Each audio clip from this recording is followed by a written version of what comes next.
नमस्कार, दृष्टि आईएएस के टुडेज जीके प्रोग्राम में आपका स्वागत है। शुरुआत करते हैं अभ्यास प्रश्न से। प्रश्न था, एशिया और अफ्रीका में मोटे अनाजों को मुख्य धारा में लाने के लिए mapping and exchange of good practice पहल किसके द्वारा शुरू की गई है? नीति आयोग और विश्व स्वास्थ्य संगठन, नीति आयोग और विश्व खाद्य कार्यक्रम भारत, नीति आयोग और यूनिसेफ या फिर नीति आयोग और विश्व बैंक? इसका सही जवाब है ऑप्शन बी, नीति आयोग और विश्व खाद्य कार्यक्रम यानी WFP भारत। हाल ही में नीति आयोग और विश्व खाद्य कार्यक्रम यानी WFP भारत द्वारा संयुक्त रूप से एक पहल शुरू की गई। इस पहल का नाम mapping and exchange of good practices रखा गया है। इसका मकसद एशिया और अफ्रीका में मोटे पौष्टिक अनाजों यानी मिलेट्स को मुख्य धारा में लाना है, अतः विकल्प बी सही है। इसके तहत भारत और विदेशों में पौष्टिक अनाजों के उत्पादन और खपत को बढ़ाने के लिए अच्छी प्रथाओं का संकलन एवं आदान प्रदान किया जाएगा। बात करें WFP यानी विश्व खाद्य कार्यक्रम की, तो यह संयुक्त राष्ट्र की खाद्य सहायता शाखा है। इसकी स्थापना 1961 में की गई थी। यह एक अग्रणी मानवीय संगठन है। यह आपात स्थिति में लोगों के जीवन को बचाने और बदलने के लिए खाद्य सहायता प्रदान करता है। 1963 में इसके द्वारा पहला विकास कार्यक्रम सूडान में शुरू किया गया। भारत में यह 1963 से कार्य कर रहा है। इसे वर्ष 2020 के नोबेल शांति पुरस्कार से सम्मानित किया जा चुका है। तो इस तरह इस प्रश्न का सही जवाब है ऑप्शन बी, नीति आयोग और विश्व खाद्य कार्यक्रम भारत। आज के सेशन का पहला प्रश्न है, एकीकृत बागवानी विकास मिशन यानी MIDH के संबंध में निम्नलिखित कथनों पर विचार कीजिए। एक, यह 2014 से 15 से लागू केंद्रीय क्षेत्र की एक योजना है। 2, यह हरित क्रांति कृषोन्नति योजना के तहत क्रियान्वित की जाती है। उपयुक्त में से कौन सा यहाँ से कथन सही है या फिर है? केवल एक, केवल दो, एक और दो दोनों, या फिर ना तो एक और ना ही दो? इसका सही जवाब है ऑप्शन बी, केवल दो। एकीकृत बागवानी विकास मिशन यानी MIDH वर्ष 2014 से 15 से लागू केंद्र प्रायोजित योजना है, अतः कथन एक गलत है। इसका उद्देश्य देश में बागवानी का समग्र विकास करना है। इसके तहत फल, सब्जी, मशरूम, मसाले, फूल, सुगंधित पौधे, नारियल, काजू और कोको आदि शामिल है। सभी राज्य और संघ राज्य क्षेत्र MIDH के अंतर्गत आते हैं। MIDH हरित क्रांति कृषोन्नति योजना के तहत क्रियान्वित एक योजना है, अतः कथन 2 सही है। इसका नोडल मंत्रालय कृषि एवं किसान कल्याण मंत्रालय है। तो इस तरह इस प्रश्न का सही जवाब है ऑप्शन बी, केवल 2। अगला प्रश्न है, निम्नलिखित में से कौन विंडफॉल टैक्स का सबसे अच्छा वर्णन करता है? अनिवार्य रूप से किसी कर पर लगाया जाने वाला कर, सरकार द्वारा विशिष्ट उद्देश्य के लिए पर्याप्त पूंजी या धन प्राप्त करने के लिए लगाया गया कर, किसी विशेष कंपनी या उद्योग के अचानक हुए औसत से अधिक लाभ पर उच्च कर, या फिर उपर्युक्त में से कोई नहीं? इसका सही जवाब है ऑप्शन बी, किसी विशेष कंपनी या उद्योग के अचानक हुए औसत से अधिक लाभ पर उच्च कर। हाल ही में घरेलू बाजार में पेट्रोलियम प्रोडक्ट्स की कीमतों को नियंत्रित रखने के लिए लगाए गए विंडफॉल टैक्स में कटौती करने का फैसला लिया गया है। विंडफॉल टैक्स किसी विशेष कंपनी या उद्योग के अचानक हुए औसत से अधिक लाभ पर उच्च कर से संबंधित है, इसलिए विकल्प सी सही है। यह मुख्य रूप से लक्षित उद्योग और कंपनियों पर लगाया जाता है। इसमें प्रमुख रूप से कमोडिटी आधारित व्यवसाय शामिल हैं, जिन्हें किसी खास तरह के हालात से तत्काल काफी फायदा होता है। तो इस तरह इस प्रश्न का सही जवाब है ऑप्शन सी, किसी विशेष कंपनी या उद्योग के अचानक हुए औसत से अधिक लाभ पर उच्च कर। अगला प्रश्न है, लोक अदालत वैकल्पिक विवाद निवारण तंत्र की प्रकृति है? सांविधिक, कार्यकारी, नियामकीय या फिर संवैधानिक? इसका सही जवाब है ऑप्शन ए, सांविधिक। हाल ही में राजस्थान ने भारत की पहली डिजिटल लोक अदालत का शुभारंभ किया। यह भारत की पहली कृत्रिम बुद्धिमत्ता सक्षम यानी AI पावर्ड डिजिटल लोक अदालत है। लोक अदालत वैकल्पिक विवाद निवारण तंत्रों में से एक है।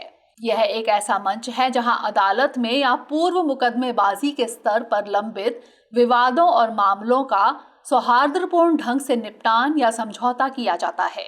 लोक अदालतों को विधिक सेवा प्राधिकरण अधिनियम 1987 के तहत सांविधिक दर्जा दिया गया है, इसलिए विकल्प ए सही है।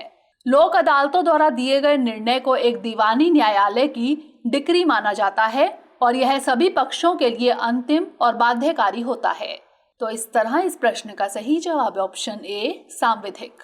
अगला प्रश्न है, राष्ट्रीय ग्राम स्वराज अभियान के लिए नोडल मंत्रालय है ग्रामीण विकास मंत्रालय, पंचायती राज मंत्रालय, सामाजिक न्याय एवं अधिकारिता मंत्रालय या फिर कृषि एवं किसान कल्याण मंत्रालय।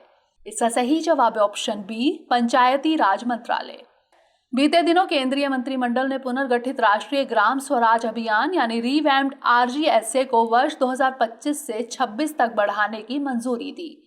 यह एक केंद्र प्रायोजित योजना है।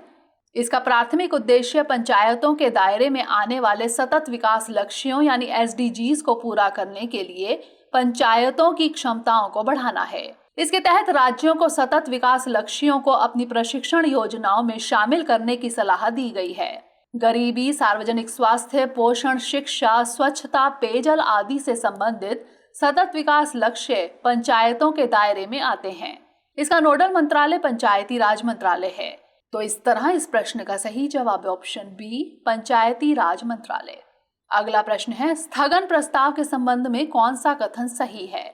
इसमें शामिल होने के लिए 10 सदस्यों के समर्थन की आवश्यकता होती है। यह एक से अधिक मामलों को शामिल कर सकता है। इसमें सरकार के खिलाफ निंदा का तत्व शामिल होता है या फिर इसे लोकसभा और राज्यसभा में लाया जा सकता है। इसका सही जवाब है ऑप्शन सी, इसमें सरकार के खिलाफ निंदा का तत्व शामिल होता है। तत्काल सार्वजनिक महत्व के एक निश्चित मामले पर सदन का ध्यान आकर्षित करने के लिए लोकसभा में स्थगन प्रस्ताव पेश किया जाता है। यह सदन के सामान्य कार्य को बाधित करता है। इसे स्वीकार करने के लिए 50 सदस्यों के समर्थन की आवश्यकता होती है। इसमें सरकार के खिलाफ निंदा का एक तत्व शामिल होता है, इसलिए विकल्प सी सही है। इसलिए राज्यसभा को इस प्रस्ताव का उपयोग करने की अनुमति नहीं है। इसमें एक से अधिक मामले शामिल नहीं होने चाहिए। तो इस तरह इस प्रश्न का सही जवाब है ऑप्शन सी, इसमें सरकार के खिलाफ निंदा का तत्व शामिल होता है।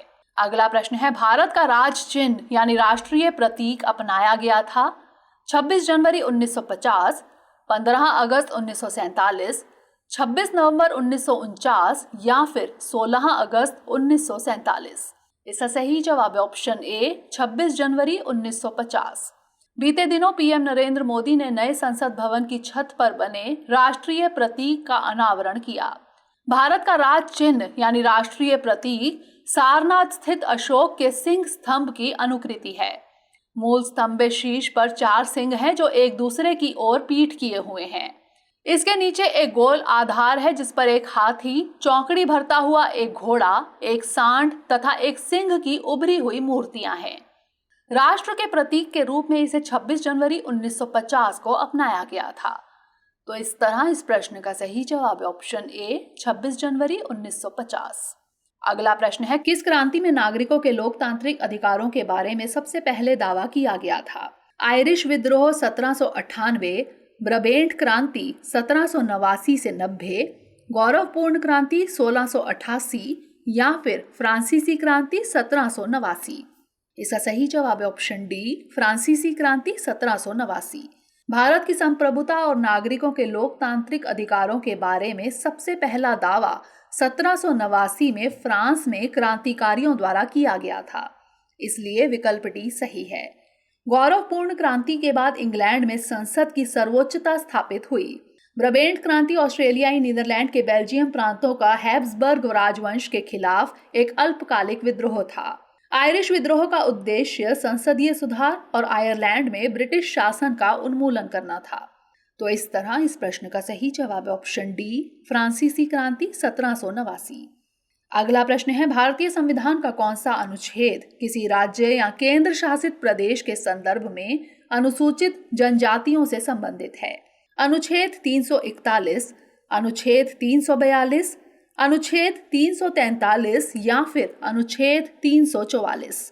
इसका सही जवाब है ऑप्शन बी अनुच्छेद 342। केंद्र सरकार हिमाचल प्रदेश के सिरमौर जिले के ट्रांसगिरी क्षेत्र में रहने वाले लोगों को आदिवासी या जनजातीय का दर्जा देने पर विचार कर रही है। अनुच्छेद 342(1) के अनुसार राष्ट्रपति किसी भी राज्य या केंद्र शासित प्रदेश के संबंध में और जहां वह राज्य है वहां उसके राज्यपाल के परामर्श के पश्चात उन जनजातियों या जनजाति समुदायों को विनिर्दिष्ट कर सकेगा जिन्हें इस संबंध में यथास्थिति उस राज्य या केंद्र शासित प्रदेश के संबंध में अनुसूचित जनजातियां समझा जाएगा। तो इस तरह इस प्रश्न का सही जवाब है ऑप्शन बी, अनुच्छेद 342। अगला प्रश्न है, भारत के किन राज्यों में अफीम यानी ओपियम पॉपी की खेती की अनुमति है? 1 उत्तर प्रदेश, 2 मध्य प्रदेश, 3 हिमाचल प्रदेश, 4 राजस्थान। नीचे दिए गए कूटों में से सही उत्तर चुनिए। केवल 1 और 2, केवल 2 और 3, केवल 1, 2 और 4 या फिर 1, 2, 3 और 4। इसका सही जवाब है ऑप्शन सी, केवल 1, 2 और 4। भारत में अफीम के उत्पादन और प्रसंस्करण के अत्यधिक विनियमित क्षेत्र को निजी क्षेत्र के लिए खोल दिया है। बजाज हेल्थ केयर देश की पहली ऐसी कंपनी बन गई है जिसे अफीम की प्रोसेसिंग का काम सौंपा गया है। अफीम प्रोसेसिंग से एल्कलॉइड्स निकलता है। यह कफ सिरप, पेन किलर के साथ कैंसर की दवाओं को बनाने में काम आता है। खसखस और अफीम की खेती और प्रसंस्करण को narcotic drugs and psychotropic substance यानी NDPS एक्ट एंड रूल्स के प्रावधानों के तहत नियंत्रित किया जाता है। मध्य प्रदेश, उत्तर प्रदेश और राजस्थान राज्यों के 22 जिलों में केंद्र सरकार द्वारा अधिसूचित क्षेत्रों में ही अफीम की खेती की अनुमति है। तो इस तरह इस प्रश्न का सही जवाब है ऑप्शन सी, केवल 1, 2 और 4। अंतिम प्रश्न है, इसमें भारत का दूसरा सबसे बड़ा मैंग्रोव इकोसिस्टम है और यह एक रामसर स्थल है। यह लुप्तप्राय खारे पानी के मगरमच्छों के लिए प्रजनन स्थल है जो यहाँ के प्रमुख आकर्षण हैं। ब्राह्मणी और बैतरणी नदियां यहाँ से होकर बहती हैं। निम्नलिखित में से किस स्थान का उल्लेख यहाँ किया जा रहा है? सुंदरवन राष्ट्रीय उद्यान, सिमलीपाल राष्ट्रीय उद्यान, पेंच राष्ट्रीय उद्यान या फिर भितरकनिका राष्ट्रीय उद्यान। इसका सही जवाब है ऑप्शन डी, भितरकनिका राष्ट्रीय उद्यान। ओडिशा के केंद्रपाड़ा जिले में स्थित भितरकनिका राष्ट्रीय उद्यान में इस साल रिकॉर्ड संख्या में खारे पानी के मगरमच्छों ने अंडे दिए हैं। भितरकनिका राष्ट्रीय उद्यान में भारत का दूसरा सबसे बड़ा मैंग्रोव वन है और यह रामसर स्थल है।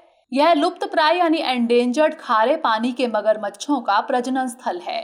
भितरकनिका ब्राह्मणी, बैतरणी, धामरा और महानदी नदी प्रणालियों के मुहाने में स्थित है। भितरकनिका का प्रतिनिधित्व 3 संरक्षित क्षेत्रों द्वारा किया जाता है। ये हैं भितरकनिका राष्ट्रीय उद्यान, भितरकनिका वन्यजीव अभयारण्य, गहीरमाथा समुद्री अभयारण्य। तो इस तरह इस प्रश्न का सही जवाब है ऑप्शन डी, भितरकनिका राष्ट्रीय उद्यान। आइए अब नोट कर लेते हैं अभ्यास प्रश्न। इंडिया इनोवेशन इंडेक्स किसके द्वारा लॉन्च किया जाता है? सूक्ष्म, लघु और मध्यम उद्यम मंत्रालय, वाणिज्य एवं उद्योग मंत्रालय, नीति आयोग या फिर कौशल विकास और उद्यमशीलता मंत्रालय। इसका उत्तर हमें कमेंट सेक्शन में जरूर भेजिएगा। अगले सेशन में नए प्रश्नों के साथ मिलेंगे। तब तक के लिए पढ़ते रहिए एंड स्टे सेफ।